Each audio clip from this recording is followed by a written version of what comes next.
Friends, gather round because we're diving headfirst into the thrilling world of international trade. Just kidding, it's about as thrilling as watching paint dry, but with potentially far messier consequences. You see, our esteemed leader, in a move that surprised absolutely no one familiar with his playbook, has decided to play tariff roulette once again. That's right folks, Tariff Man is back, and this time he's brought a whole new set of levies designed to, and I'm quoting the man himself here, make America's trade great again. Now whether these tariffs will actually achieve that lofty goal is about as certain as a coin toss in a hurricane. What we do know is that these aren't your run-of-the-mill tariffs. Oh no, these are reciprocal tariffs, a term that sounds far more diplomatic than it actually is. In essence, it's Trump's way of saying you tax our stuff, we tax yours, but harder. This is essentially economic tit for tat, and as history has shown us time and time again, these sorts of trade spats rarely end well for anyone involved. So, who's in the firing line this time? Well, no one is safe, but some countries have the unfortunate honor of being in Trump's crosshairs. India, for example, has been singled out for its audacity to impose a 100% tariff on imported US motorcycles. Now, I'm no economist, but slapping a 100% tariff on anything seems a tad excessive. It's like charging double for a haircut because you don't like the barber's taste in music. But hey, that's just me. Other potential targets include countries like China, Mexico, and various European Union members. Basically, if you've ever dared to sell something to America for a price Trump deems unfair, well, consider yourself on notice. The goods facing these tariffs are about as diverse as a bag of trail mix. We're talking everything from motorcycles to steel to solar panels. If it can be slapped with a tariff, you can bet your bottom dollar that Trump's considered it. Now before you start hoarding imported cheese and German cars, let's talk timelines. The tariffs aren't set to kick in immediately. Instead, we've got ourselves a good old-fashioned waiting game. Trump's crack team of economic advisors, led by the ever-so-subtle Howard Lutnick, have until April 1, 2025 to come up with the exact tariff levels for each unfortunate country and product. That's right folks, April Fool's Day. Because what's funnier than a global trade war, am I right? Once these tariff levels are finalized, they could go into effect as early as April 2nd. So, mark your calendars folks because things are about to get interesting, or, economically devastating. It's really a toss-up at this point.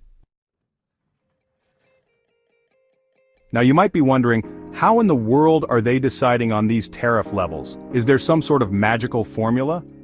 Well, my friends, it's not magic, but it is a formula, and it's about as clear as mud.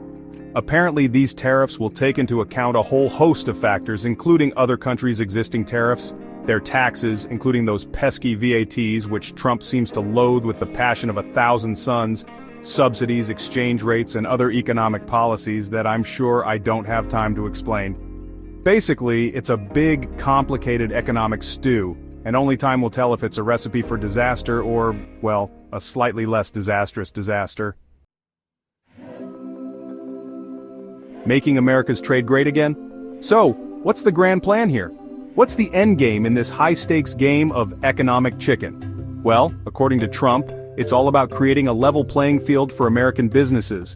The idea, as far as I can tell, is that by slapping tariffs on everyone and everything, other countries will be forced to lower their own trade barriers and play nice with the US. Of course, there's also the matter of the US trade deficit, which Trump seems to view as some sort of personal affront. By reducing imports and hopefully boosting domestic production, the theory goes that this deficit will shrink, making America's trade balance sheet look a whole lot prettier. A tariff comparison, America first. Now to be fair, the United States isn't exactly known for having the highest tariffs in the world. In fact, compared to some countries, our tariffs look downright reasonable. Take India, for example, with its average tariff rate of 17%.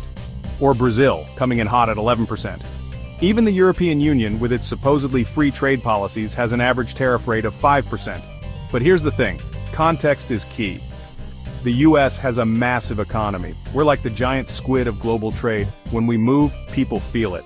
So, even though our tariffs might seem relatively low on paper, their impact is anything but insignificant. The global trade order on the brink. And that brings us to the million-dollar question, what happens next? What are the potential consequences of this tariff-happy approach to international trade? Well, the short answer is, nobody really knows. But if history is any indication, it's probably not going to be pretty. Economists are already warning of a potential trade war, with countries retaliating against US tariffs with tariffs of their own. This could lead to higher prices for consumers, disruptions to global supply chains, and a general slowdown in economic growth. Echoes of McKinley, a tariff blast from the past. Now, some have drawn comparisons between Trump's tariff policies and those of another US President, William McKinley. Specifically, they point to the McKinley Tariff Act of 1890, which, much like Trump's current proposals, aimed to protect domestic industries by raising import duties. Now, while there are certainly parallels to be drawn, it's important to remember that the world was a very different place back in 1890. The global economy was far less interconnected, and the US was still a rising power, not the economic behemoth it is today. Fentanyl, borders, and the tariff wall. Of course, no discussion of Trump's trade policies would be complete without mentioning the other issues often linked to them, namely, the fentanyl crisis and border security. Trump has repeatedly argued that tariffs are necessary to address these issues, claiming that they will help stem the flow of illegal drugs into the US and strengthen border security. Now, whether tariffs are an effective way to tackle these complex problems is a whole other debate, but there's no denying that they're often framed as part of a broader strategy to address these concerns. So, there you have it, folks. The world of Trump's 2025 tariffs in all its messy, complicated glory. What are your thoughts? Are these tariffs a necessary evil or a recipe for economic disaster? Share your comments below, and don't forget to like, share, and subscribe for more updates on this and other equally thrilling topics.